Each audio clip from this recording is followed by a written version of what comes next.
Good morning, everyone. I'd like to call this meeting to order. We are convened, I'll first say that welcome to the August 2023 Mid-Atlantic Fishery Management Council meeting. We are convened today jointly, starting this morning with the Atlantic States Marine Fisheries Commission, Summer Flounder Scup, and Black Sea Bass Management Board. There are folks who are online, and we have a few around the table as well, so thanks for being here for that. My co-chair during this joint session is Dr. Justin Davis to my right, and he will be handling and addressing board actions, and I will be chairing and dealing with council actions. It has been our practice in the past when we have joint meetings that the host management body takes the lead on chair. So we're here as a council for our meeting this week. So I'll be chairing the 95% of the meeting here over the next day and a half. And as I look around the room and I look around the table, there are a couple new faces that I think this would be a fantastic opportunity, as we have in the past, to go quickly around the table and just recognize yourself, who you're affiliated with, what state, and whether or not you are here as a member of the Mid-Atlantic Council or Atlantic States Marine Fisheries Commission, or both, because that'll help me and Justin when votes are being cast later. So I will start. My name is Mike Luisi. I am a member of the Mid-Atlantic Council. As a member, I work for the state agency here in Maryland, just up the street and here in Annapolis. So welcome, this is my hometown. If you have any questions or want to know anything about Annapolis, any of the historical stuff, you have to find someone else to ask. But if you want to go out to eat or drink or do anything like that, let me know. I'm happy to point you in the right direction. So I will be sitting as a council member, and I'm also on the Atlantic States Board as well. So I will be voting for the state of Maryland. I do not see my other Maryland counterparts in the room. So I will be voting for them. And that was a lot longer than what we all need to do.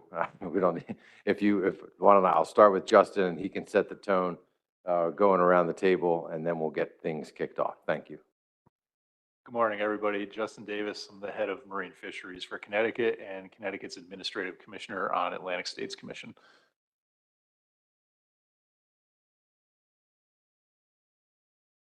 Mike Petney, Regional Administrator for NAM's Greater Atlantic Region. Tom Schlichter, Mid-Atlantic Council, New York at large. Good morning, I'm Paul Risi. I'm a member of the council from New York.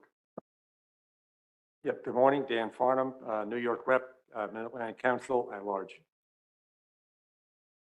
Morning, Chris Bat-Savage, North Carolina State Agency Rep on the Mid-Atlantic Council and ASMFC. Good morning, Sarah Winslow, Mid-Atlantic Council in North Carolina. Dewey Hemwright, represent North Carolina. This is my last meeting, so y'all won't see my face no more for a while. Thank you. Chris Kuhn, representing Pennsylvania State Agency on the Mid-Atlantic. I'm Michelle Duval, Pennsylvania's obligatory appointee to the Mid-Atlantic Council.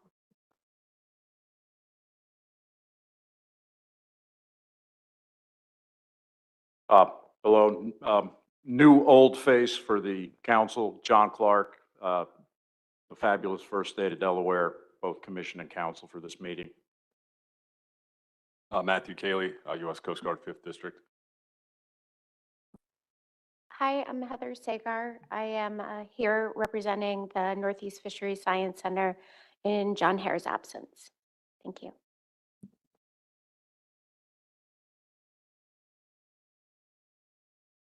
I am Sarah Ferrara, ASMFC Legislative Proxy for Massachusetts. Hello, everyone. I'm Ingrid Braun, PRFC proxy for the commission. Kylie Dancy, council staff. Chelsea Tui, ASMFC staff for Summer Flounder Scout Bluefish. Eric Reed, I'm the chairman of the New England Council, but this morning I'm a legislative proxy for a senator in the state of Rhode Island for the commission. Thank you. Rick Bellavance, council member from Rhode Island for the New England Fishery Management Council. Today I'm here as a liaison for our council and have it tomorrow. Ken Neal, Virginia at large with the council. Good morning, Pat Gear, Virginia Marine Resources Commission, and I'm serving for both the council and the board.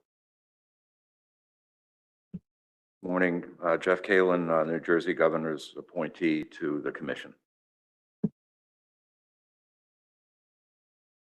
Joe Semino, representing New Jersey DEP for both the council and commission.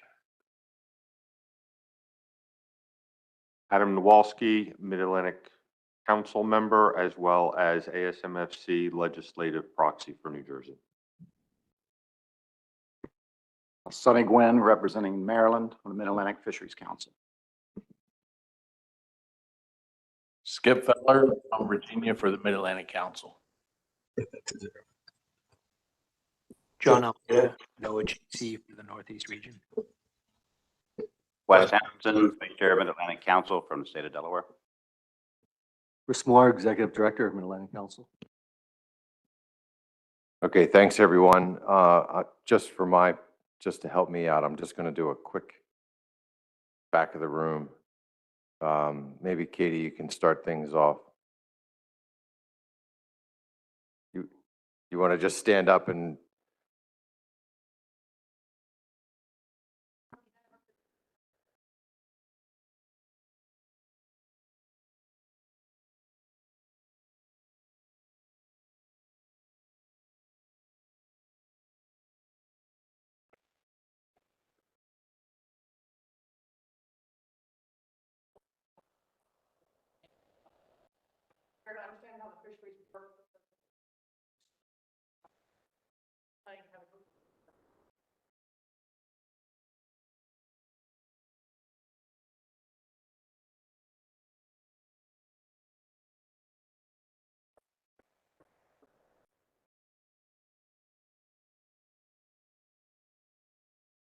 back row.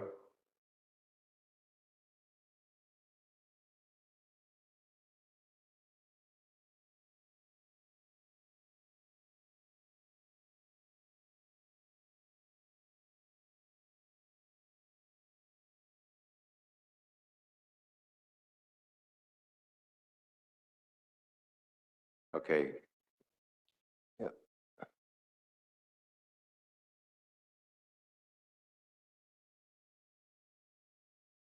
Okay, thanks, everybody. That's tremendously helpful.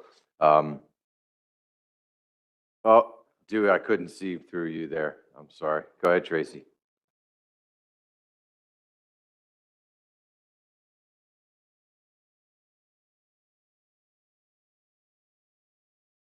Okay, I think we got everybody in the room.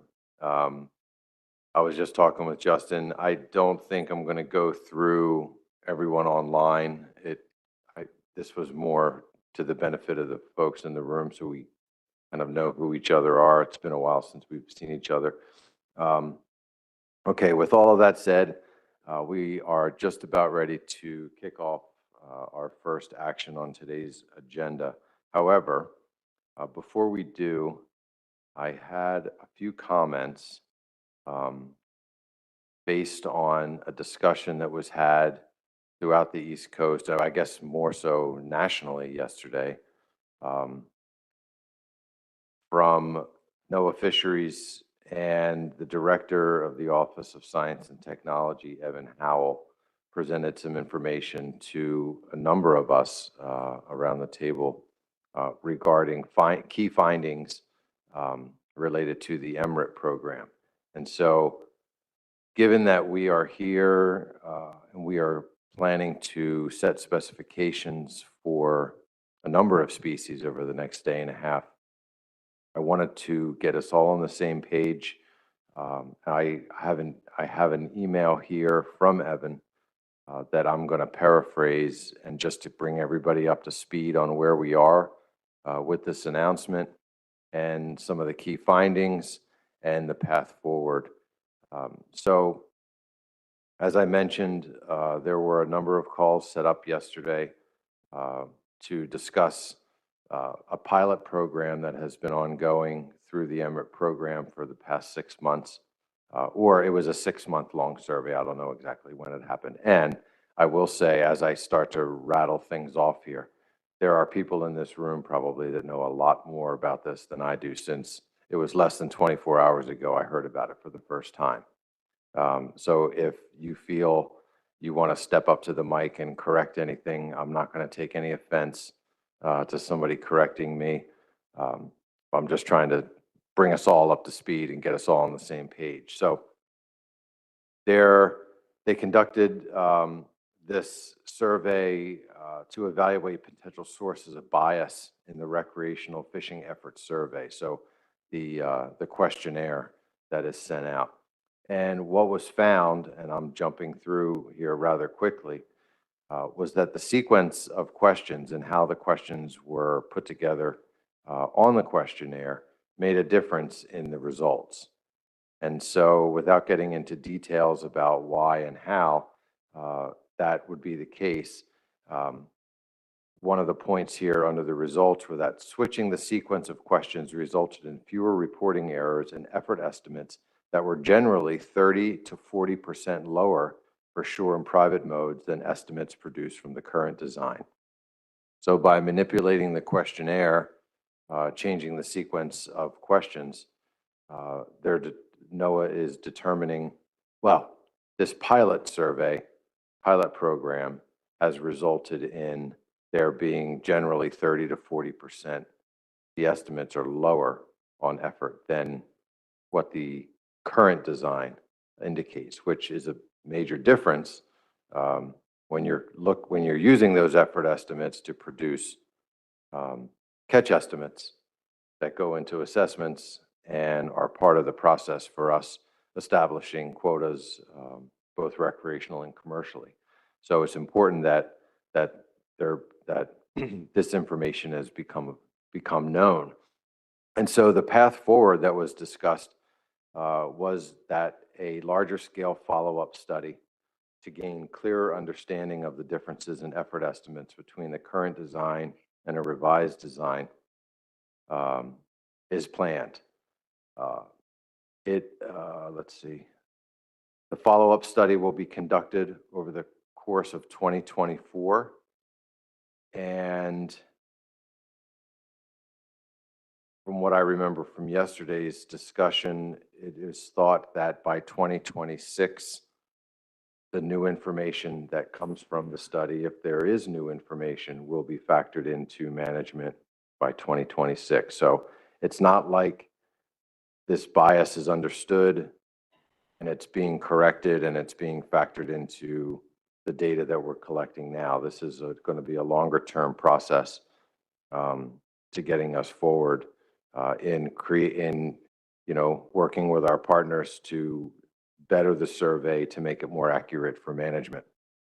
As I said, I participated in the meeting. I asked a few questions. I was a little frustrated, just with the process, given the fact that we had a meeting today, and this conversation happened at 12:30 yesterday afternoon.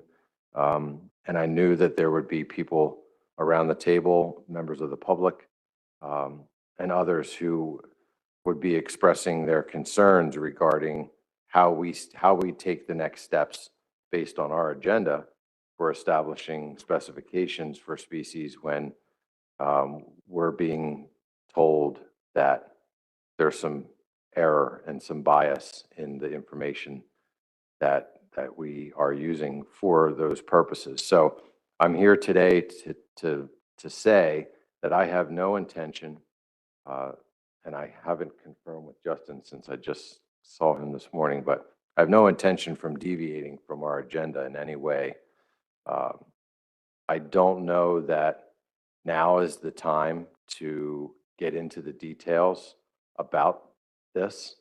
about the report that came out yesterday. What I'd like to do is move forward with our agenda, get the specifications on the books, and then there will be opportunity in the future for more detailed question and answer with the service.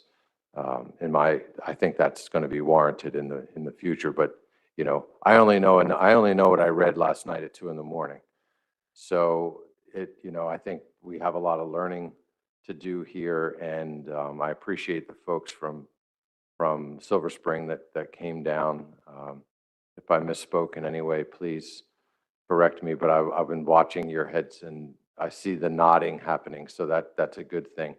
But I'm going to stop here now and ask that all of you, with that information, try to tuck it in your pocket for a little while we work through our task at hand, and there'll be opportunity down the road for follow-up discussion regarding that. Dewey? Yeah, is it possible that information will be sent out to the council as to what took place yesterday and the outcome of it, given that it was breaking news on a Monday afternoon or something? And you said the word partnership. So I would hope that there's something that's going to be readily available to the partnership of the management of the councils that comes to us from NOAA or whoever it may be, would be helpful in the meantime. Thank you. Yeah, I think, the folks who participated on the calls yesterday were sent an email with a summary, but I'd have to, I don't know if NOAA's planning a press release of some kind or got somebody scurrying up to the table. Yeah, please do. Yeah, if for communication purposes, if you have any information about how we can make sure to reach the public on this one, it'd be helpful. Sure, yeah, thanks. So as far as the communication, so I'll speak I don't want to take up too much time here on this. We'll be here next couple of days, so please, catch us to talk about this. As far as releasing it yesterday, we know that the timing wasn't great. We finalized the funds to do the year study on July 31st. And so we tried to get this out as fast as possible. Wanted to make sure that everyone knew what we knew and tried to be, transparent about it. Everyone that attended the calls the other day received an email summarizing what was in the call. I would encourage, anyone who received that, can forward it to your colleagues. We didn't have a comprehensive list of, every single council member, but yeah, we can certainly share that. We're also going to post a web page with that talks about the findings, and we'll continue to update as we get new information from this next study. So that's kind of the plan for communications moving forward. Okay, thank you. Thank you for that. And Dewey, Chris also mentioned that we can get the email that was sent around out to everybody, now probably. Go ahead, Dewey. Yeah, I think that'd be vital, given the partnership of where it should be going to the council first. It'd be good for the outreach. Going to stakeholders is great, but I would think that the council, when it rolled out yesterday, that NOAA would have sent something to the council that said, here you go, here's for the council meeting to be put out. So it's just interesting, you're having a partnership, but I guess it works both ways. Thank you. Okay, yeah, thanks, Dewey. I'm gonna have to watch what I say this week. You're catching every word I say. It's all good though. We'll get something out to you guys. Okay, I wasn't planning to take a lot of questions on this. Again, I don't have answers for you. I just asked Justin and he is good to go with moving on. So I think that is the plan, Kylie. So what we have first on today's agenda are the Summer Flounder 2024 and 2025 specifications presentation. We have Kylie with the council and Chelsea with the commission here to go through the presentation. So whenever you're ready, Kylie. Thank you, Mr. Chair. Good morning, everyone. I'm going to run through a presentation On summer flounder 2024 and 2025 specifications, I'll review the results of the 2023 management track assessment and stock status updates, discuss recent fishery performance. I'll go over the advisory panel fishery performance report, and then Dr. Regal, I think, will cover the SSC recommendations. And then I'll talk about the monitoring committee recommendations, and the objectives for the council and board are to adopt recommendations for 2024 and 2025 annual catch limits, catch targets, commercial quotas, and RHLs. The council and board should also review commercial management measures and recommend any changes if warranted for 2024 and potentially 2025. And I will also provide an overview of some ongoing additional evaluation of summer flounder minimum mesh size issues and exemptions. So starting with stock status, we received a management track assessment in 2023 showing that summer flounder stock was not overfished in 2022, but overfishing was occurring in 2022. The reference points were slightly modified from the last management track assessment that was in 2021. The spawning stock biomass target decreased a bit and the fishing mortality threshold increased a bit. Spawning stock biomass was estimated at 83% of the revised target, and 2022 fishing mortality was estimated at 103% of the FMSY proxy. So again, overfishing was occurring in 2022.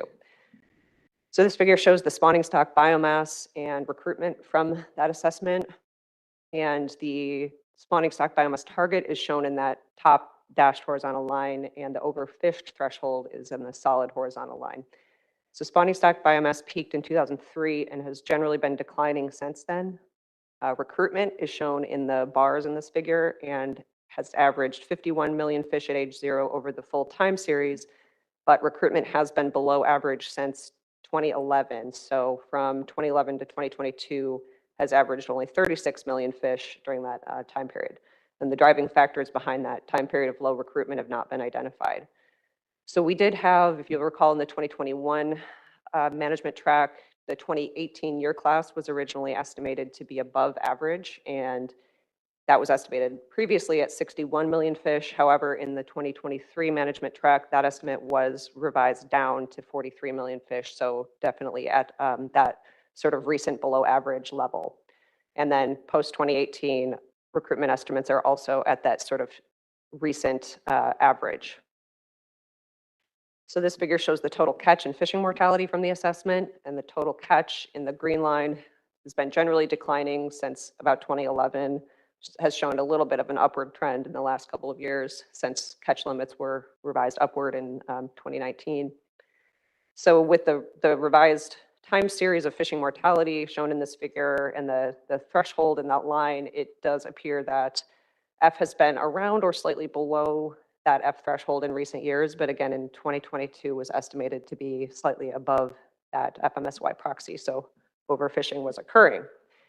And this is not because the fishery has been exceeding its limits, because it has not been. So this table shows the OFL and ABC performance with total dead catch here, including commercial and recreational landings and dead discards.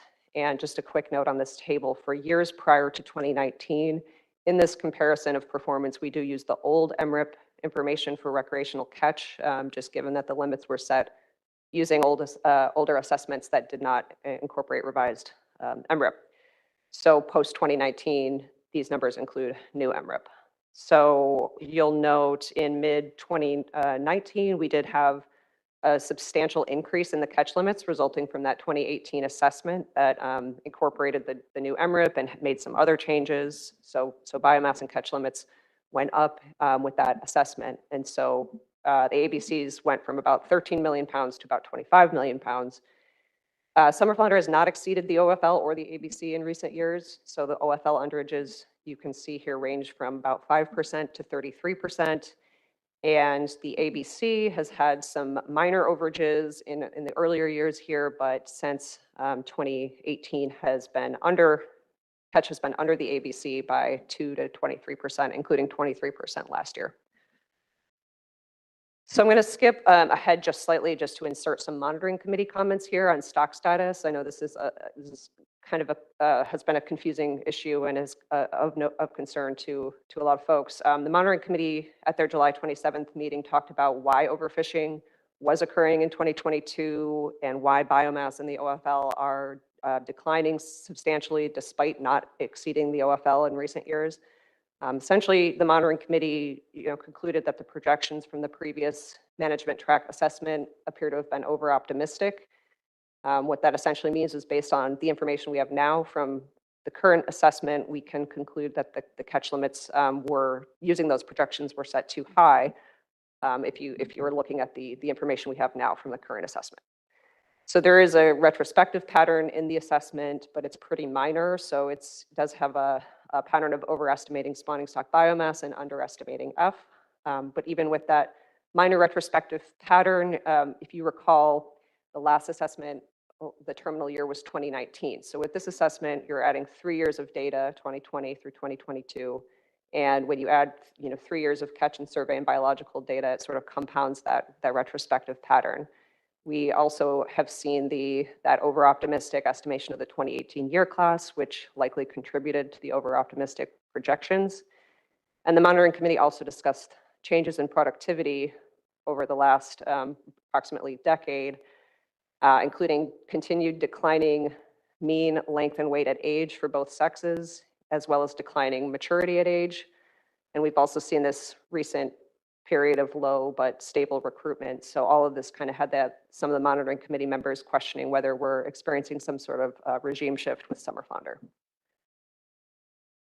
So I'm going to touch now on fishery performance a little bit, starting with this figure showing the different catch components for the fishery for the commercial and recreational fisheries. So recreational landings have been, in the gray line in this figure, have been generally decreasing and in recent years to a time series low in 2021 of 6.82 million pounds. In 2022, we did see that jump back up a little bit to 8.63 million pounds. The commercial landings in the blue line showed a decrease and hit a low in about 2017 and have been increasing since then with that new assessment and higher catch limits. For dead discards, for many years, the commercial dead discard estimates shown in the dark orange line have been pretty stable, and recreational discards in the yellow line have been decreasing in recent years, and in the last couple of years have been pretty stable. Recreational fishery performance, again, for 2018 here, we're using old MRIP. It's the recreational harvest limit performance has been a little bit variable with overages in 2019 and 2020 and underages in the other years. And then recreational dead catch has been mostly under the recreational ACLs in each year since 2018, with the exception of 2020. Although as a reminder, we did have some data issues in 2020 leading to some imputation needed for those estimates and some assumptions needed for the discard estimates due to those data gaps. For the commercial fishery, since 2018, the commercial fishery has been under their quota by 7 to 19%. And then again, you do see that big jump in the limits in 2019, and since that time, the commercial fishery has been a little bit more substantially under their quota, as well as under the ACL since 2018 since 2019 by 11 to 24%. In 2023, this is the landings trajectory so far is shown in the blue line compared to the quota at the top in the red line of 15.25 million pounds adjusted. The 2023 landings are tracking the last year's landings in the yellow line fairly well, but they are a bit above it. So as of August 2nd, about 50% of the quota for this year has been landed. And last year, the same week, about 44% of the quota had been landed. For the recreational fishery, we don't have any meaningful estimates of recreational harvest yet this year, since we only have data through wave 2, and the summer flounder fishery doesn't really occur during that time in the recreational side. So now I'm going to move to the advisory panel fishery performance report. This meeting was held on June 21st, and so I will note that this performance report was developed before we had the results of the peer review, the management track assessment, and so the advisors did not have the information about the overfishing status of summer flounder or the reductions needed in catch for summer flounder. So one advisor said he appreciated the overfishing limit and the ABC performance information that was included in the presentation this year. He asked whether it was typical for catch to be about 30% below the OFL on a regular basis. So we did have a bit of a discussion about factors that caused that, including that the buffers between the OFL and the ABC have been larger for summer flounder given its stock status compared to the other species in this FMP. And there may be multiple factors that are causing underages in the commercial and recreational catch limits as well. This advisor requested information about F to FMSY to be added for future discussions, and also said he struggles to understand the conservation need for leaving such a large underage on the table. So another advisor suggested that catch is so far under the limits because the fishery is controlling itself, in that the fish are less available and therefore landings are down. So while he does appreciate that regulations for summer flounder have gotten less restrictive, he did think it was a bit backwards, that regulations should be tightened for summer flounder while loosened for scup and black sea bass, which are highly abundant. And he noted that fishermen are still catching a lot of summer flounder, but most of them are not keepers, and that harvest is way down just due to the low availability of larger fish. Another advisor agreed that the summer flounder stock is not as robust as we think, and he noted that given underages of the catch limits in the past few years, he would expect to see more stock growth than we're currently seeing, and thought that part of that could be due to low recruitment, but also questioned whether natural mortality is misspecified. One commercial advisor who fishes for horseshoe crabs noted that normally this time of year they'd be seeing 1 to 2 summer flounder per tow, but this year they're seeing a lot more, a lot of smaller 16 to 20-inch fluke, up to 50 to 70 pounds per tow.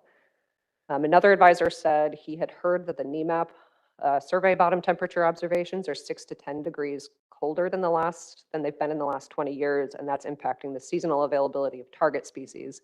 And from his perspective, everything was running about 2 weeks behind when and where you would typically see species showing up. Another advisor connected this comment to the Squid Squad approach, which is a scientist and industry partnership that meets regularly to discuss oceanographic conditions for Ilex squid. And she suggested it may be worth thinking about whether this could be applied, something similar could be applied to the summer flounder fishery. For market and economic issues, one advisor noted that prices at the town dock have been terrible this year. Another advisor also reported low prices in Maryland, as low as 46 cents per pound recently, and that this in combination with high fuel costs is resulting in it not being worth going fishing a lot of the time. It's not worth spending the cost to go out and not catch very much and not make very much due to the low prices. A commercial fisherman from Massachusetts noted that in the last 3 to 5 years, he's seen mostly a medium market size summer flounder, very few large and jumbos. However, this year, he is now seeing more large and jumbos, which has been encouraging. So recreational issues, 2 advisors commented on the New Jersey's recreational slot limit for the last 2 years that has allowed 2 fish at 17 to 17.99 inches and 1 fish above 18 inches. So one advisor shared his concerns that it has not been successful in lowering the harvest of female fish in the recreational fishery. And another advisor did express support for the slot limit, but suggested some tweaks to it. For example, going to either a single slot or 2 slot limits with 1 fish allowed in each. This advisor also supported further discussions on sector separation for the recreational or higher sector versus the private angler and shore modes. We had one advisor that made several research recommendations. First, he emphasized the importance of understanding why the center of biomass for summer flounder is shifting north. And from his perspective, it's not explained by the oceanographic data and is more likely, or he believes it's related to the asymmetric fishing pressure along the coast. This advisor also expressed concern that we don't know as much as we should about the migration patterns of summer flounder beyond a general east-west pattern. He also recommended finding better ways to conduct population surveys that are less destructive than trawl surveys, and also supported prioritizing research into why summer flounder recruitment has been below average. This slide pertains to all 3 species. We did have a discussion at the end of the AP meeting about AP participation and why it's so low and why AP members, some seem to be less engaged during the meetings. For the council on this AP meeting, we did have half of our AP on the call, 12 out of 24 members, and the commission's AP had 3 out of 31 members participating on that webinar. We do recognize that this meeting has always been held at a really tough time of year for many people, and that has always sort of impacted participation, unfortunately, just due to the timing of when we need to hold this meeting. We had some good discussion where advisors suggested some different or additional ways of collecting AP input, including things like online forms or surveys, encouraging sort of pre-meeting collaboration by email or phone between advisors and things of that nature. There seems to be a desire to hold some occasional in-person meetings, which we used to do, but we'd previously gotten feedback that webinars were preferred, but it seems like folks do want to meet in person occasionally. And also to make sure that we are varying the time of the year that we hold meetings, as well as the time of day when meetings might be held. And then just quickly jumping back to Summer Flounder, we did receive some email or phone comments with one advisor agreeing that the recreational fishery is not catching as many because biomass is low, and it's one of the worst years that this advisor has seen so far for fluke. He also noted that the price for fluke in New York was higher this year, but no one was catching them. All right, and now I have a slide for, I believe, Dr. Rago is presenting that on the SSC report. Okay, thank you, Kylie. Can you hear me?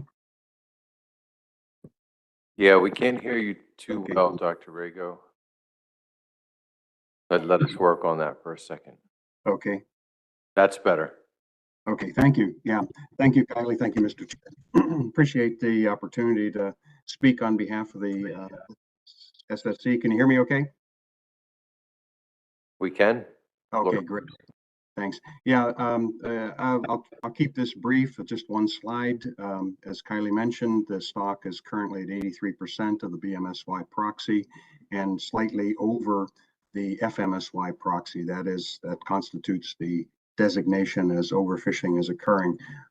It is not in overfish status, but the reduction in the stock biomass to 83% does have implications for the risk policy that is applied. And so that's an important consideration for the council to consider, and does explain the differential in part between the OFL and the ABC. We spent a lot of time at the discussions with the SSC going through the OFL CV criterion.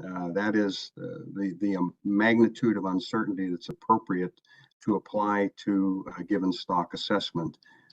The details of the criteria are provided in attachment 3 to the SSC report, and the full discussion of its application to summer flounders described in attachment 6.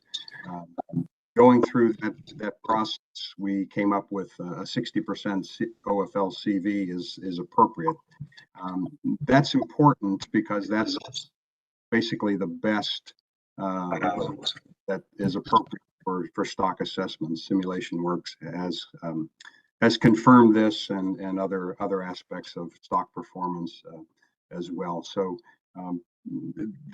that means that the OFL, the data in this stock assessment are strong enough and support a relatively small uncertainty buffer around the OFL. Applying that buffer and applying the council's risk policy results in an ABC recommendation of 8,111 metric tons in 2024 and 9,411 metric tons in 2025. If the council would wish to adopt a constant average policy, that is the same catch in both years, that ABC would be 8,761 metric tons.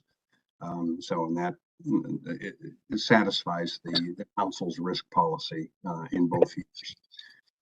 As Kylie noted, the recruitment has been below average and the projections are based on observations from the last 12 years.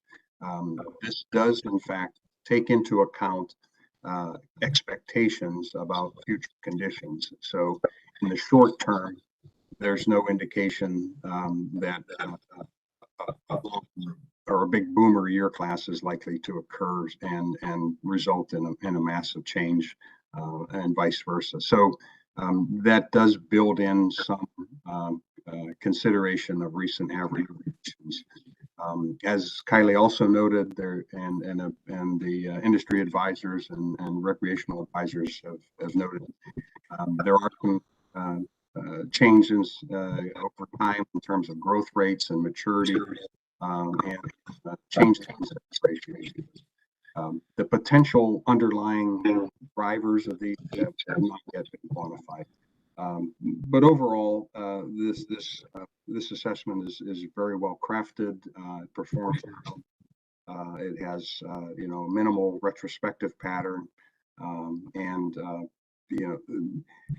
SSC did express some concerns too about the cumulative effects of some of the surveys.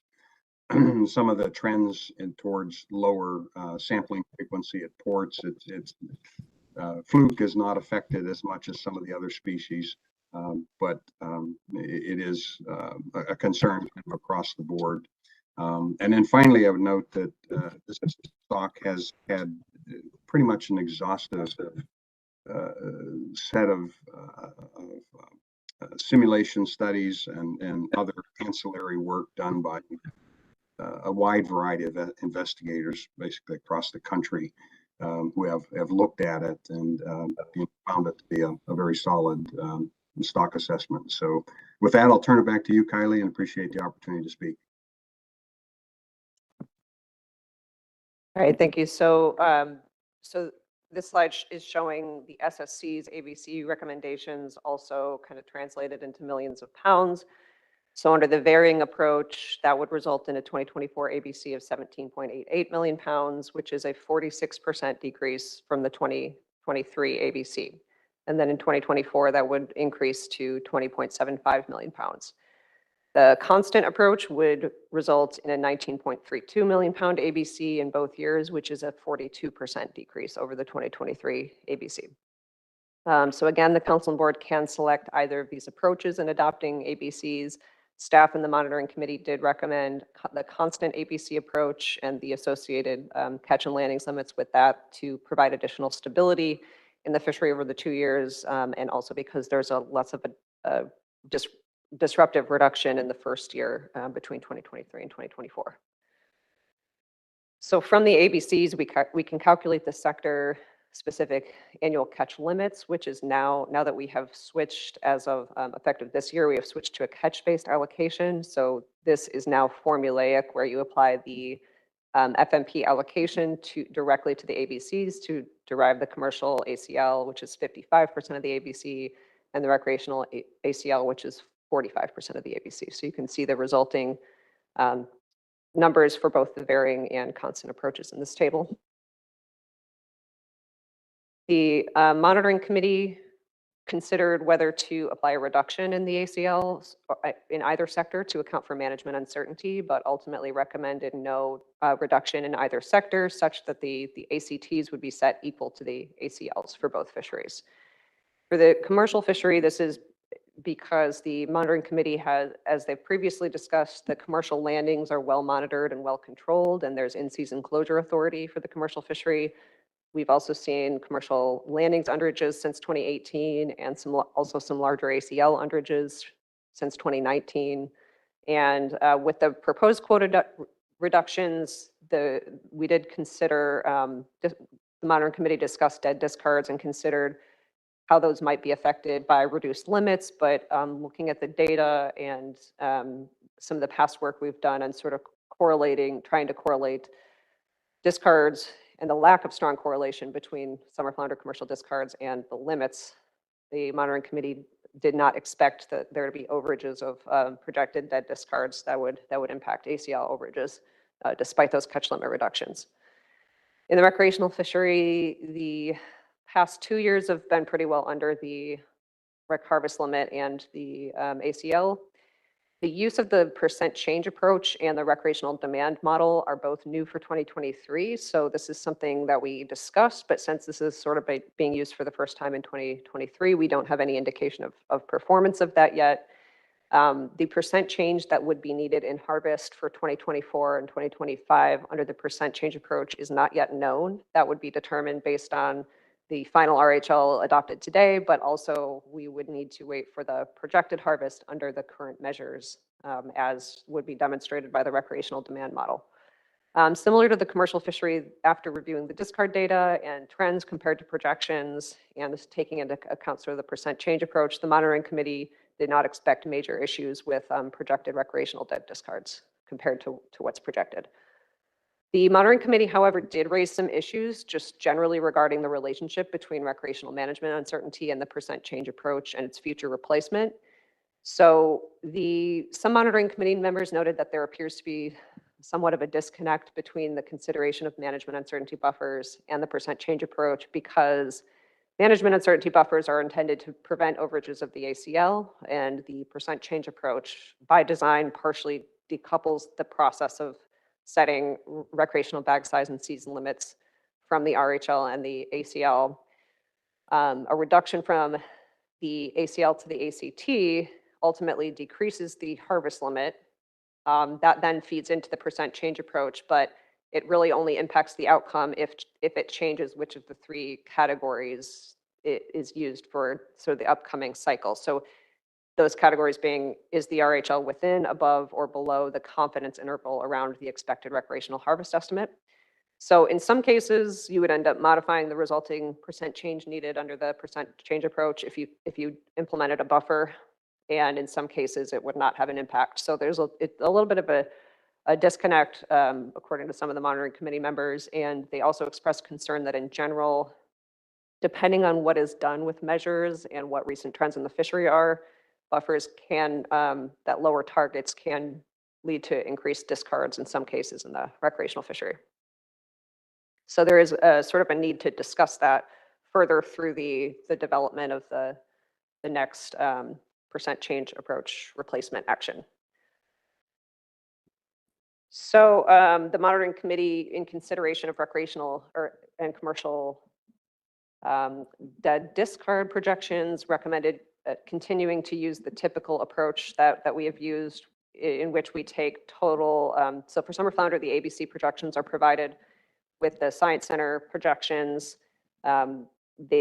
That projects total dead discards as well as total landings, and we usually take the projected dead discards and divide that into the commercial and recreational expected dead discards based on a 3-year moving average proportion by sector.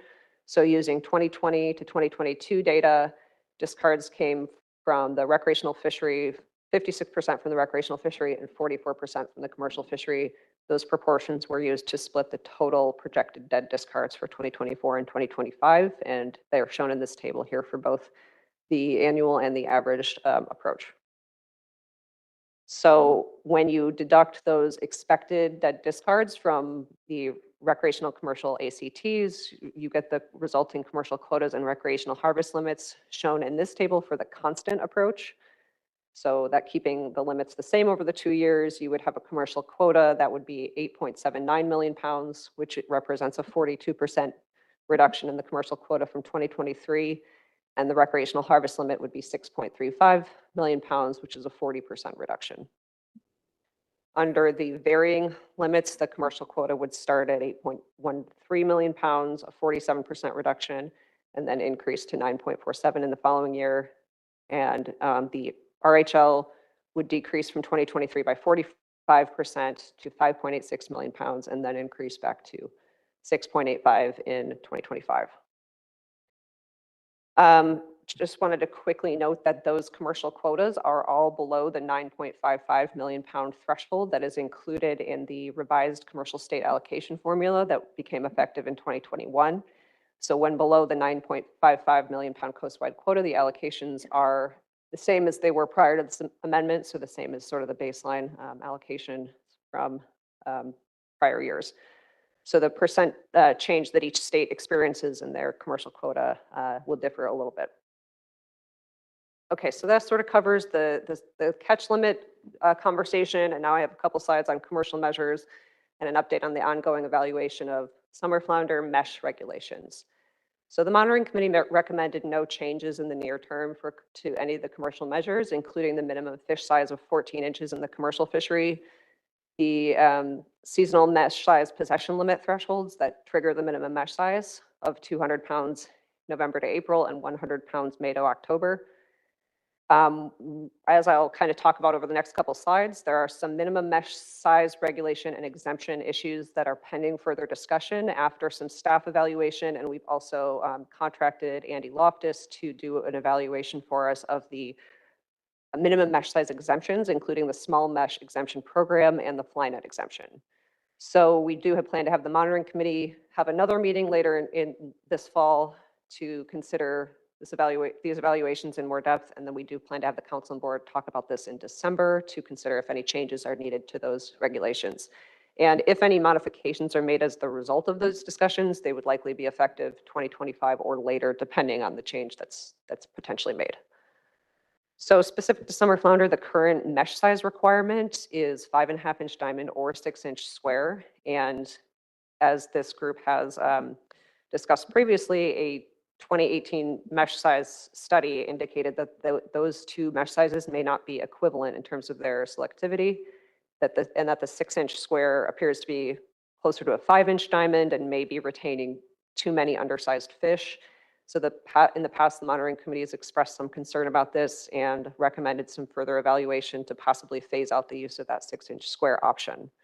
So this further evaluation is being done by staff to the extent possible over the next couple of months to answer some of these questions previously raised by the monitoring committee, including trying to look at the extent of use between those two different mesh sizes, characterizing the use as much as possible by area or fishery or vessel type, considering whether a square mesh regulation is still needed and how to identify one if so, if it's not the current 6-inch square requirement, trying to look at the biological benefits of possibly phasing out the 6-inch mesh, gathering industry perspectives, considering the length of an appropriate phase out period if necessary, and considering the cost to industry of that change. So we also have 2 exemption programs under review, again, by a contractor for consideration on that same timeline. The first exemption is the small mesh exemption program. So this program allows authorized vessels using small mesh to land more than 200 pounds of summer flounder east of the line shown in this figure. This exemption is designed to allow vessels to retain some summer flounder while they're operating in other small mesh fisheries.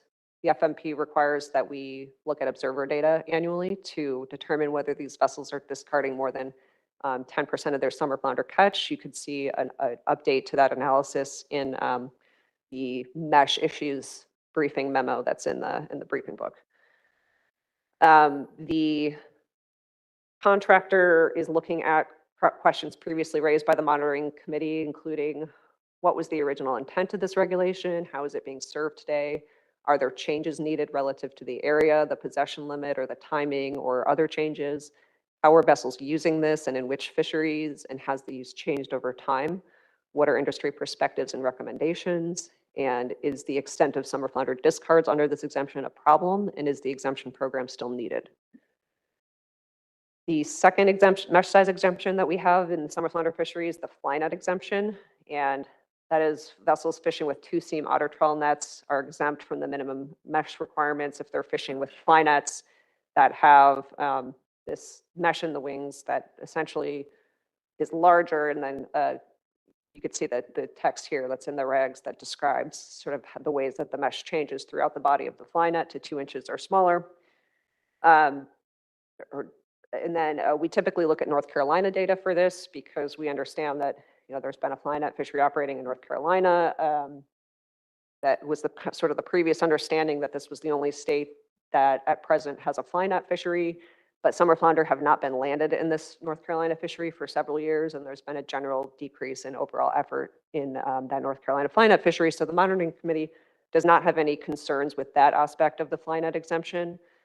But as we've discussed previously, there has been some concern raised that the fly net exemption is being used outside of North Carolina, but with 4-seam high-rise nets on multi-species trips that do not appear to meet the definition of the fly net. So sort of our understanding is there's folks using that exemption with nets that do not technically meet the definition of that exemption.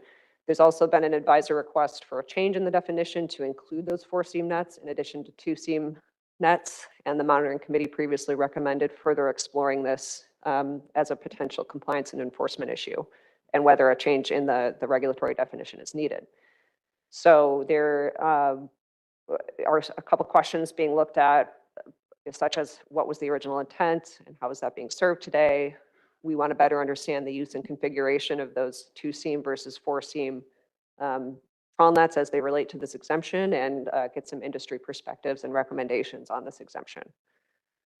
So I think overall for the commercial measures, the monitoring committee recommended no changes, at least for 2024 and for now to 2025, to commercial minimum fish size, those possession thresholds, minimum mesh size, and the mesh size exemptions. Again, this will be discussed later, and pending these discussions, changes adopted as a result could be effective possibly in 2025 or later, depending on what might be changed and the desire of the council and board and how fast we can analyze things. So that concludes, I think, the summary of all the summer flounder issues, and the decision points are adopting ACLs, ACTs, commercial quotas, and harvest limits for 2024 and 2025, including identifying a constant or varying approach, reviewing commercial measures, and adopting any changes to any of the measures I just noted. And then if this group has any feedback or guidance on what I just presented on the summer flounder mesh regulations and exemptions, that would be helpful to hear from you all if you have any comments on that. So that is all I have. I do have this kind of summary slide as of the limits under both of these approaches that I could leave up for reference during the discussion. So, thank you. Okay, thank you for your presentation, Kylie. And Paul, thanks for your SSC report. Let me look around the table and see if there are any questions. If you do have a question and you're participating online, please raise your hand and I'll call on you in a second. We have John Clark. Thank you, Mr. Chair, and thank you, Kylie, for that amazing guided tour through the summer flounder assessment and management options. Just can't help noticing with the SSB of flounder how greatly was affected several years ago by the new MRIP estimates. And if I missed it in the document, I apologize, but I noticed it was stated several times that the weighted age for flounder has been decreasing. And I'm just curious how that played into the SSB estimates in this new assessment. Did that result in a lowering of the estimated SSB? So I guess I'm not sure exactly how to answer what, to what extent the changing weighted age played into it. Maybe a question more for Mark Tercero or Science Center folks. I'm not exactly sure to what extent. I mean, so your question is how the SSB estimates were affected by the recent assessment update, essentially? Well, I'm assuming that they estimated the numbers of flounder and then use the weights to estimate the SSB, but maybe I'm wrong about that. But if that was the case, and for example, the flounder are, for every age, they're at a lower weight than they used to be, that could, account for maybe 10, 20% of, I'm just throwing out numbers. I have no idea. I was just curious as to whether that was looked at, like looking at the weight of age from previous assessment to this one. I think Mark's on the phone right now. He'd probably be the best person to answer that. Mark, are you available? Yes, I'm here. So yes, you're correct. For example, a given number of fluke in the SSB in 2022 would weigh less, and also because there've been somewhat of a decrease in maturity of some of the age classes, would weigh less than, say, the equivalent number of fish, mature fish, 10 years ago, for example.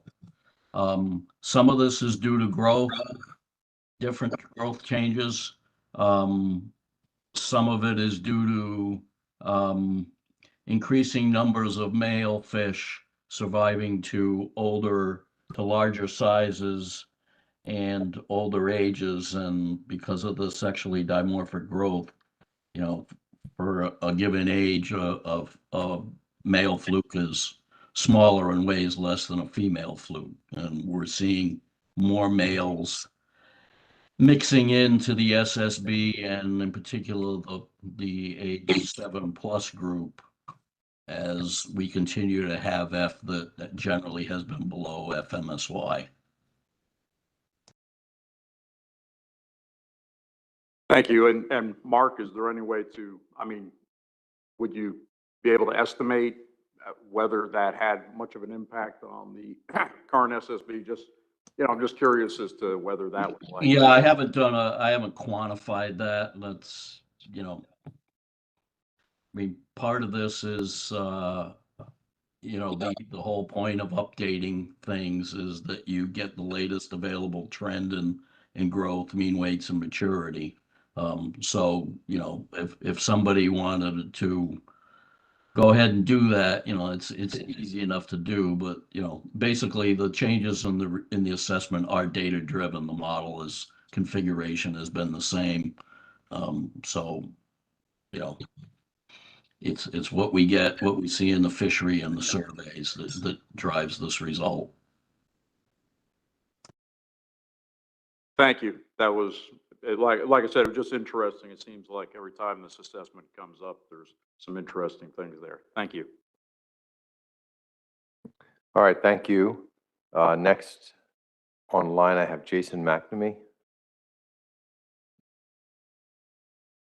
Mr. Chair, can you hear me? Go ahead, Jason. Can you hear me, Mr. Chair? Yes, we can. Okay, good. Just checking. Thanks. So Kylie, thank you very much. Good presentation. Always tons of good information. Wish the news was better. But I have a quick comment and then a question for you. So the comment is I really appreciated the monitoring committee and the SSC's comments about, kind of these areas to explore, like reasons for persistent poor recruitment and things of that nature. And one I wanted to add to the list that I didn't see mentioned was, I wonder, we make assumptions about, in particular in the recreational fishery, the amount of the discards that are dead. And so I wondered if that's another area to kind of reinvestigate.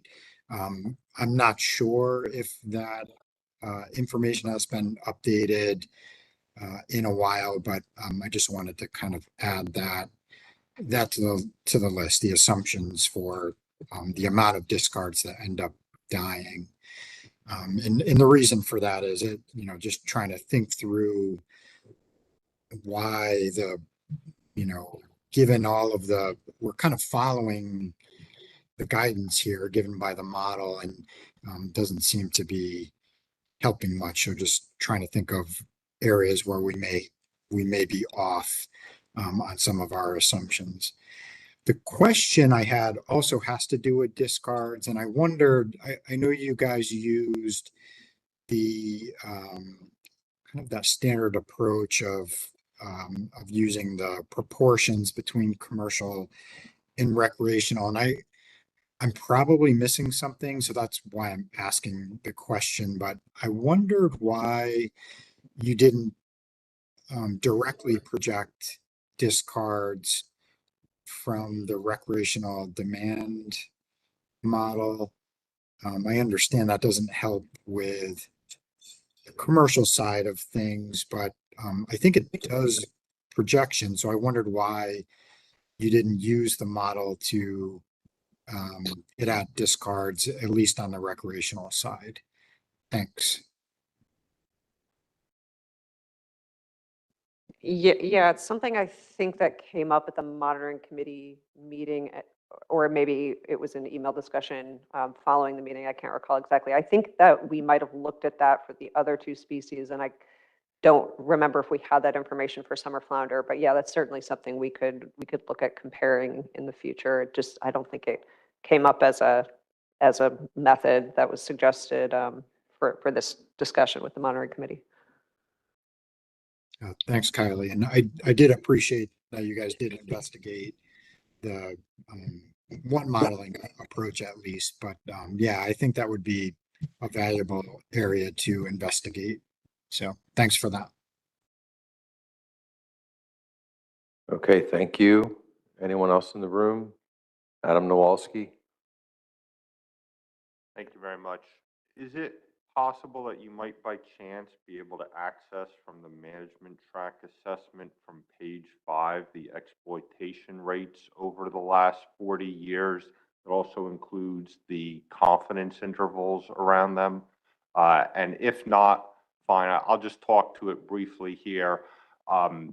That document that shows those confidence intervals around the exploitation rate would indicate that our current estimate of F, those confidence intervals still fall on either side of the threshold. And in fact, over the last 20 years, this is not the first time we've been there. We've bounced around this threshold numerous times over the course of the last 20 years. And in all those cases that we've slightly exceeded it, that confidence interval has been around on both sides of it. So the question I would have related to that is, have we had any type of management response in the past? Because this is not the first time we've been in this situation and having this. So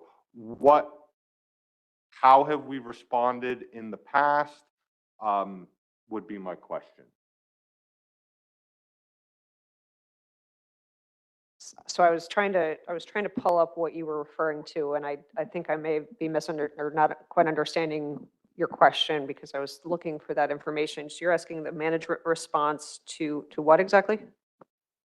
When we've had occasions where F has been slightly above the threshold, because we've been here multiple times over the last 20 years. And so that would be my question, have we felt the need to take management action based on that in the past? Yeah, I mean, I think we've followed the application of the council's risk policy, and it sort of depends on what has been projected for biomass, the magnitude of reductions that we've had to take. But I think the last time that this happened was 2016, maybe 2017, based on 2016, or just somewhere in that timeframe where we also had to take reductions. And off the top of my head, I don't recall if they were to this magnitude, but we did take reductions because similarly projected biomass was projected to decline, and we applied the council's risk policy to those estimates of the OFL. Okay, so what I'm hearing then is that our risk policy that we already put in place was our response without additional buffers needed to be put in place around the table. Correct. And then, the SSC's discussion of which OFL CV to apply, and consideration of scientific uncertainty, and all of those discussions as part of the application of the risk policy. Yes. Okay, thank you. I'm going to go back. Let me go to Chairman Reed, and then Emerson, I have you online. I'll come back to you. Go ahead, Eric. Yeah, thank you, Mr. Chairman. Thank you, Ms. Dancy. So my question is about the small mesh exemption program and the mesh size topic. Want me to ask that now, or you want me to wait until you? No, sure, that's fine. Okay.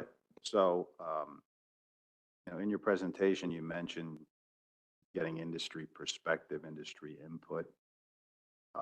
And we're going to talk about this again in December. But my question is, what's the plan on how you're going to get that? It was also mentioned that the AP is not, it's not 100% attendance, let's say. That's reasonable. So my question is, how are you going to reach out to industry to get there? You're going to have a webinar? Are you going to go on tour, or what's that going to look like? Thank you.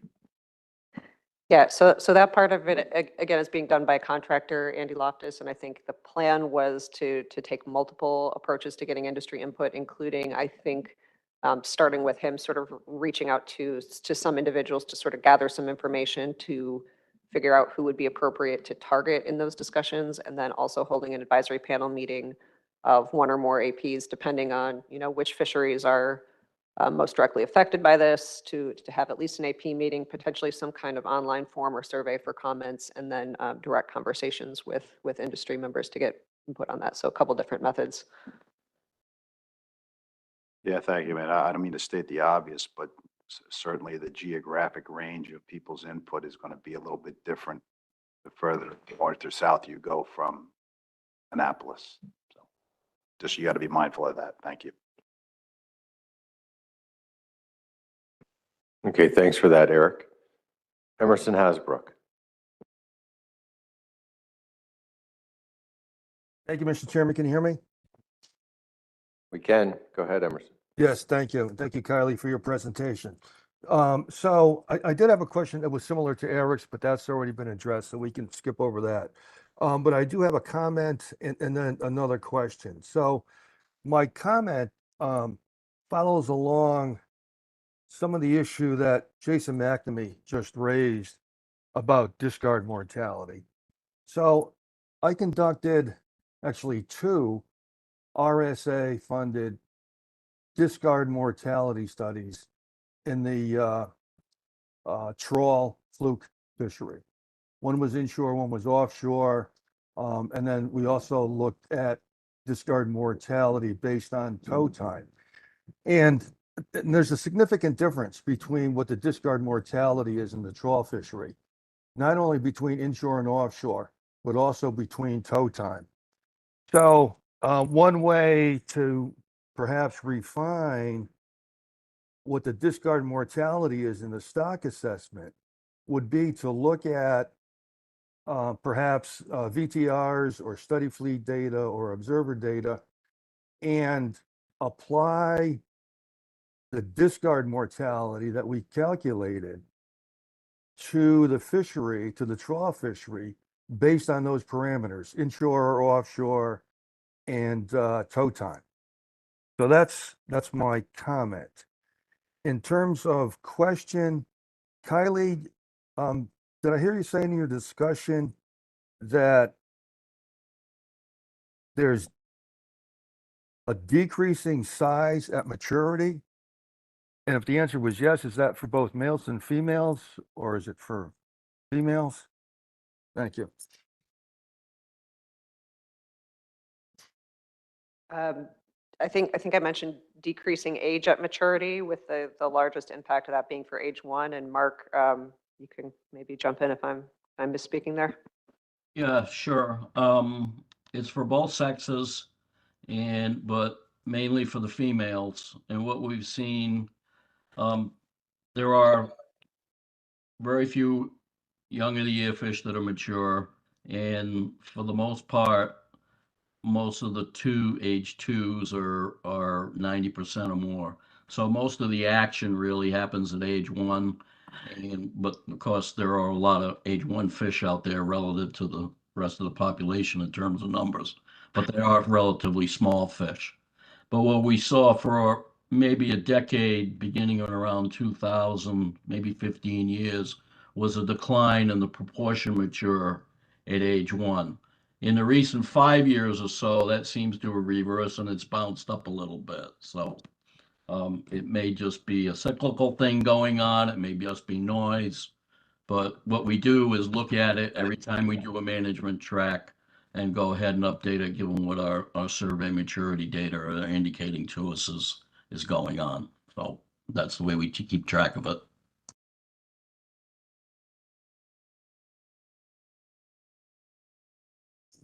Okay, thank you. Anyone else in the room? Okay, seeing none, I'm going to go back online. I have Nicola Meserve. Nicola? Thank you, Mr. Chairman. Thank you for the presentation, Kylie. I was glad that you brought up the fact that we're looking at commercial quotas for next year that are below the 9.55 million pound trigger, meaning that the state where reallocation occurs, meaning that the states of, I think it's New York North, are going to be looking at a larger percent reduction due to that fact than elsewhere.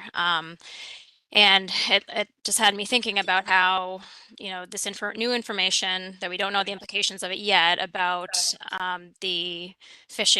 recreational fishing effort being overestimated, potentially and our catch estimates being overestimated and how that plays into the commercial quota history that was used to determine that quota trigger level, I just wanted to suggest that that may be something that we need to look at in the future. It may be one of those implications, consequences of this morning's information that is something that may need to be reevaluated in the future. Thank you. Okay, Nicola, thanks for those comments. We'll take that under consideration. Anyone else? Anyone else in the room? Anyone else online? Dr. Michelle Duval. Thank you, Mr. Chairman. Just, a quick comment that I'm sure many others around the table have thought about. I mean, I think it's difficult to explain to the public sometimes when we get an assessment back like this that, we were both commercial and recreational sectors were under their, limits, and yet we have an overfishing designation and have to, reduce our ABCs for the next year. I mean, I think many of us around the table understand the the reasons why when you have recruitment that does not, pan out and doesn't, lead to the production that was anticipated. But it's difficult to explain that to the public when this happens. I mean, stating the obvious, but I think it needs to be stated. And I appreciated the comment. I think at the advisory panel meeting, just reading through those, that it would be nice.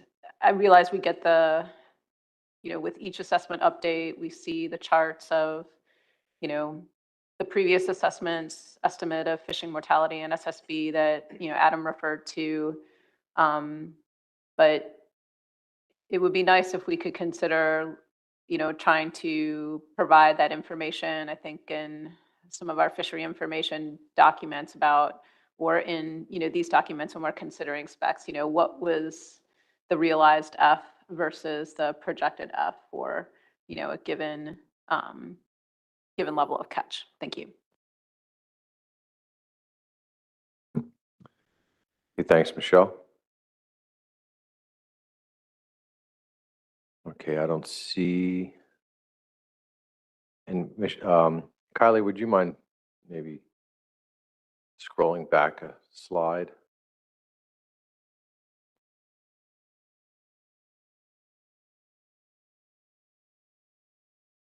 Okay, I'm going to get to the public shortly once we have motions before us.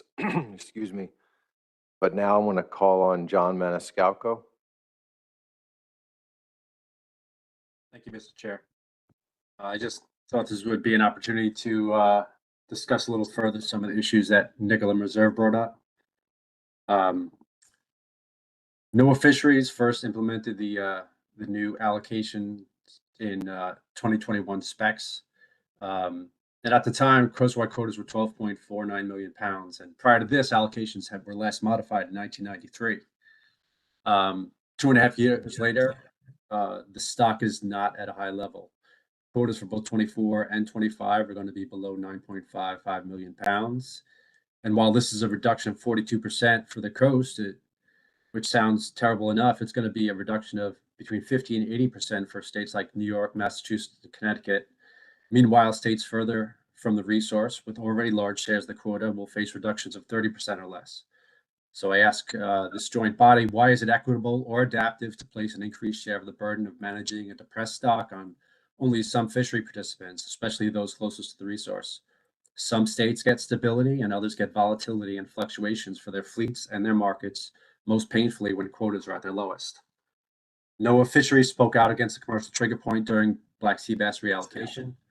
They declined to include new Black Sea Bass allocations in Amendment 23 to the federal FNP, recognizing that it was not adaptive and it would provide only a part of the fishery multiple bites at the decision-making apple.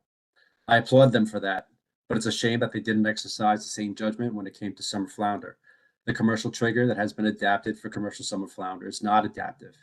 It fails to address shifting stocks no matter the reason. It fails as an equitable solution to a constantly evolving management problem. The trigger point of 9.5 million pounds, now established in federal regulation, fails to adapt to changes in stock productivity or new benchmarks, and it's going to fail to respond to the latest findings regarding MREP's FES. In 2024, we are going to be managing like it's 1993. Decision-making for stocks with broader geographic range than just the council need to change. Contrary to the current draft council comments, the national standard guidelines do need to change to force movement away from historical allocations. And from the perspective of New York and probably a number of other states that don't sit on the council, summer flounder commercial allocation still needs to change. Thank you. All right, John, appreciate that. Thank you. Is there anyone else around the table? Okay, seeing no hands, as I mentioned, I will get to the public and to our audience here shortly, but I want to briefly go back over the decision points that are needed for today. I'd like to start with adoption of the 2024-2025 ACLs, ACTs, commercial quotas, and RHLs. The decision point by the board and the council at this point would be whether to use the constant or varying approach. Justin and I have worked with staff to prepare motions depending on the pleasure of the board or the council.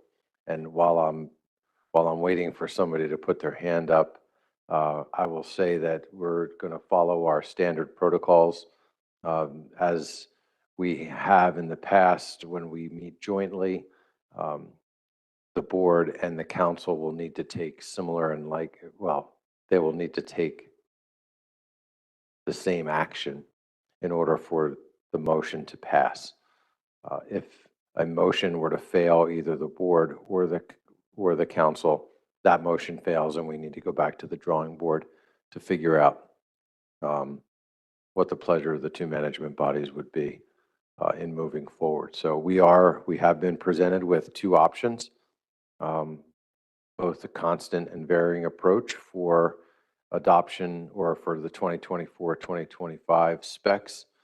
And I will entertain any motions that anyone is willing to or would like to make so we can focus our discussion on that motion at this time, given that there have been no additional questions. Stephen, can you share the motions document?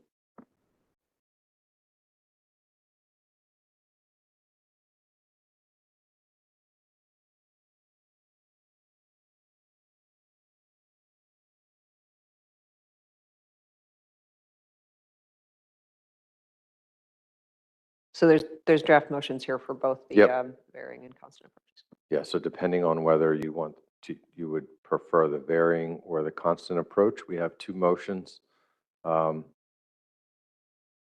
And I see online that Nicola Meserve's hand is up. Nicola, are you making that motion on behalf of the board?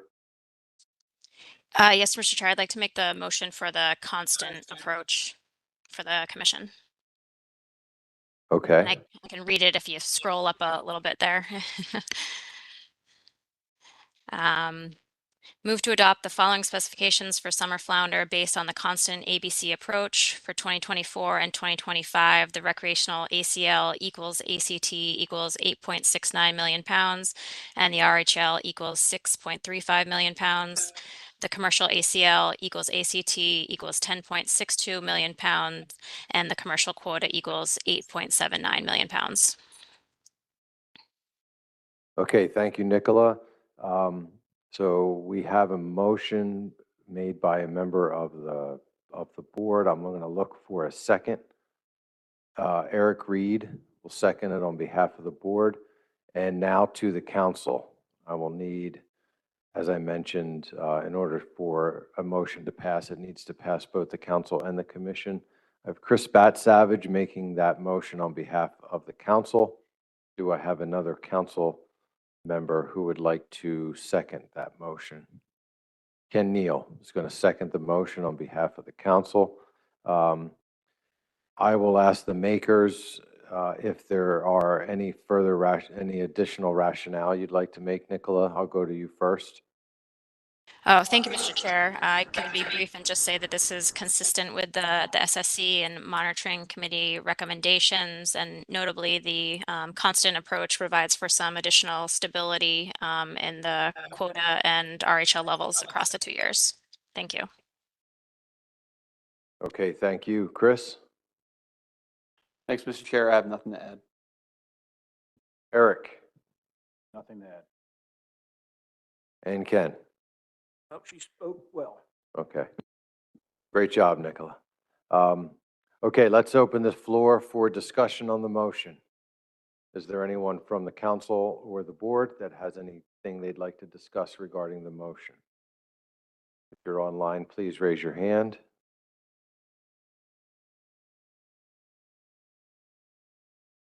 Okay, seeing no hands at this time, I'd like to go next out to the audience for any comments regarding the motion. Is there anyone in the room that would like to make comment regarding the motion? Okay, seeing no hands, is there anyone online? I have Julie Evans. Julie? Thank you, Mr. Chair, for recognizing myself. I am the East Hampton Town representative to the Fisheries Advisory Committee. We represent all the fishermen in East Hampton and Montauk, including commercial, recreational, for hire, and John's comments really put it succinctly for me. Anyway, 42% reduction is going to devastate our fishery. It's going to probably put a lot of people out of business. And I was wondering if there is any sort of fishermen's welfare fund that will kick in when people aren't able to go fishing anymore, because I think this is going to be the problem. And if this is a result of poor science or lack of funds, or some other sort of management issue that led us to this point, I really would like to know. And, I can't help but think that, the constant pounding on the ocean floor for wind turbines just might have a little bit to do with it. I'm devastated today. Thank you. Thank you, Julie. My co-chair had to step out for a moment, so I'm going to take the helm here for a minute, and I'll call on James Fletcher next. James, go ahead. I would like someone to explain to me why the council is willing to allow 2 million pounds plus or minus in the recreational and 2 million pounds plus or minus in the commercial to be removed. The other thing that I would like for somebody at the science or in staff to explain to me is why we're getting smaller fish. The question is, and the United National Fishermen's Association has been on it for a while, we're killing the largest fish, BOFF, big old fat fecund female fish, ASMFC, conservation equivalency. Both of those thoughts and theories are leading to the decline in the fishery, and it is poor management by the council and ASMFC, not the fishermen. Thank you for your time. Thanks, James. Anyone else online before I come back to the audience and to the table? Julie, if you wouldn't mind putting your hand down, it would be helpful. I do have hands in the audience. Greg DiDomenico.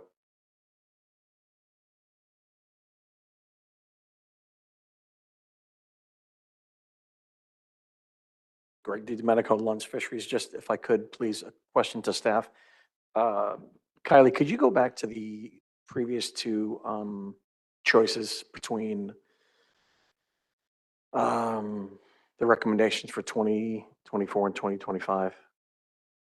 The two different approaches? Yeah, Stephen, if you could scroll up to Yeah, the yeah. other motion.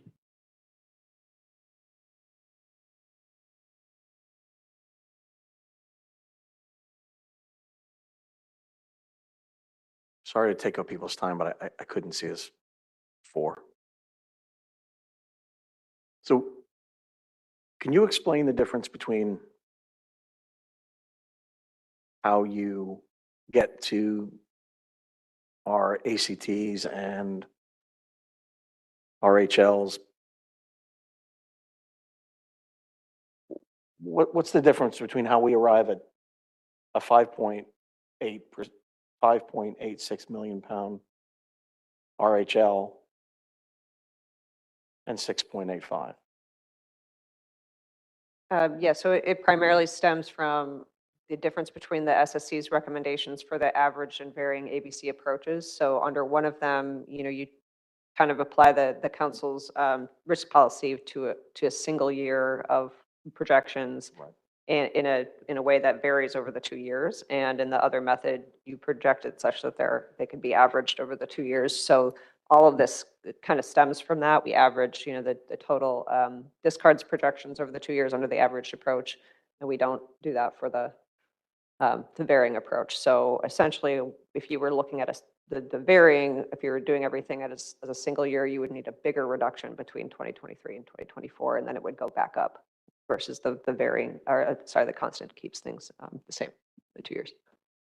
Okay, so how do we arrive at I think the motion has a commercial ACT at 8.79. How do we arrive at that as opposed to the 9.47 million pound commercial quota in bullet number 2? How does that happen? How does that work? So that 9.47 would be for 2025, but 2024 would be 8.13. So under the varying, you'd go from 8.13 in 2024 to 9.47 in 2025. And then if you took the constant approach, Got it. The average of that at 8.79. Okay, sorry to waste people's time. I also wanted to mention that I think John Maniscalco had mentioned it, but it shouldn't be lost on anybody that our current OFL recommendation from the SSE is a little bit more than 9,000 metric tons. And I think that's where we were prior to using the MRIP numbers in the stock assessment. That is not just a dramatic reduction, but that is quite a dramatic turnaround given yesterday's news regarding the uncertainty of the MRIP numbers, which actually got us to this high quota. So I didn't want that. I wanted to make sure that I understood this correctly before I made those comments. We're going back to pre-MRIP numbers, whether it's wrong or right at this point. I don't know, but I think we have issues with fluke, and hopefully this recommendation and these lower catches rebuilds the stock. Thank you. Okay, thank you, Greg, for your comments. Is there anyone else from the audience? Is there anyone else from the public online? Okay, seeing no hands, let's bring this back to the table. We have a motion before us. Is there any further discussion on this motion?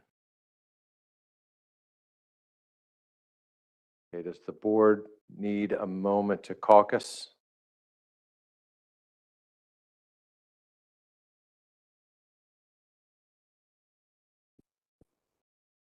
Good.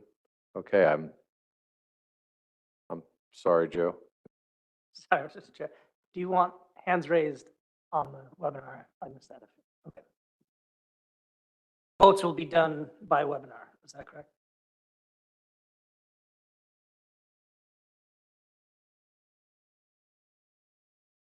Is everyone here on the webinar so they can raise their hand? Of course. Who invited the old guy?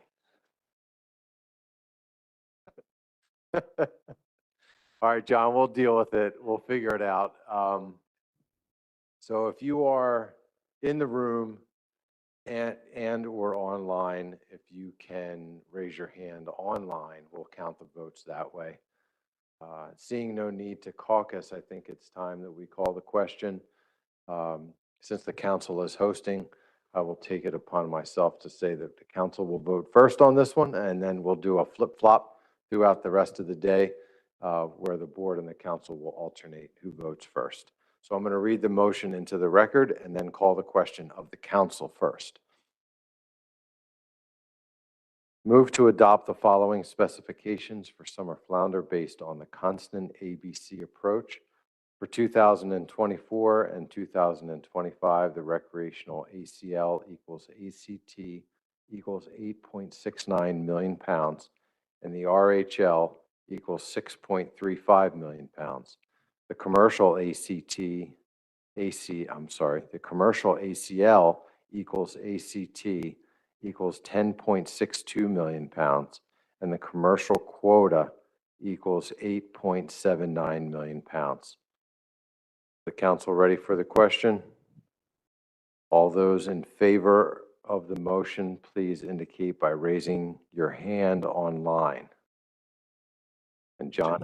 I'm there, baby. Now you need to turn off your audio on your computer.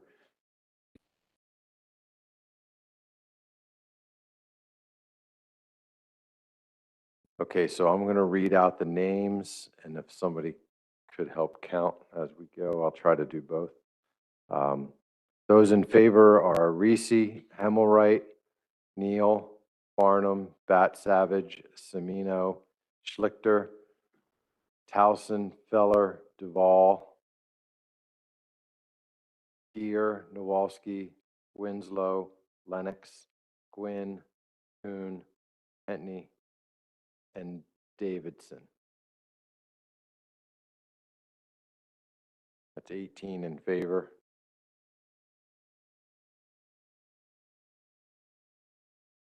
Okay, so we have 19 now with John Clark voting in favor. You can take your hands down, please. All those opposed?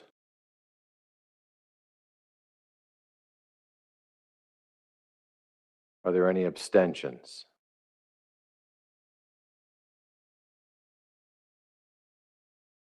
Seeing none, motion carries 19 to 0. And I'm going to pass things over to Dr. Davis for the board.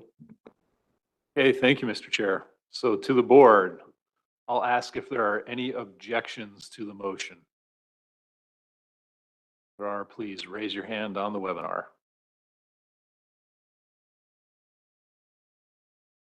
Okay, not seeing any objections, I'll just ask for the record if there are any abstentions.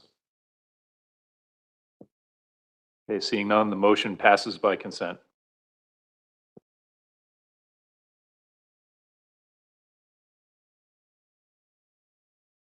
Okay, thank you.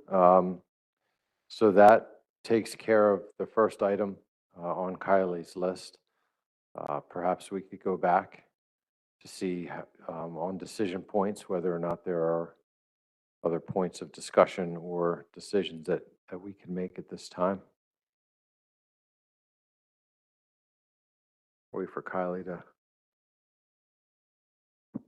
So we don't necessarily need additional motions, but just wanted the other points on the list were to review commercial measures and adopt changes if warranted.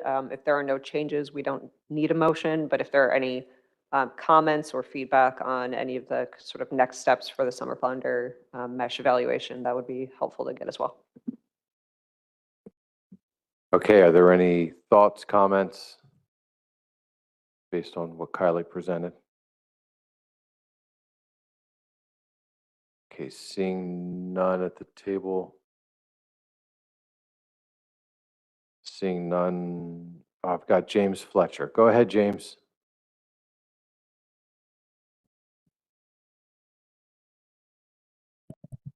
For the AP, there have been a number of suggestions of total length retention, changing how we do it.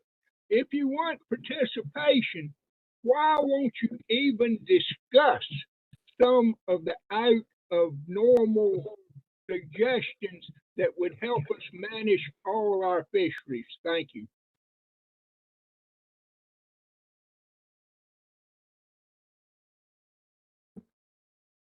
Anyone else before we conclude our business here this morning? Okay, seeing none and based on Kylie's direction that unless changes are being asked for, there's no need to, there are no motions that are needed at this point forward. Okay, so seeing no additional hands at this time, that concludes our business for the summer flounder 2024-2025 specifications. On the agenda, we are a little early for lunch.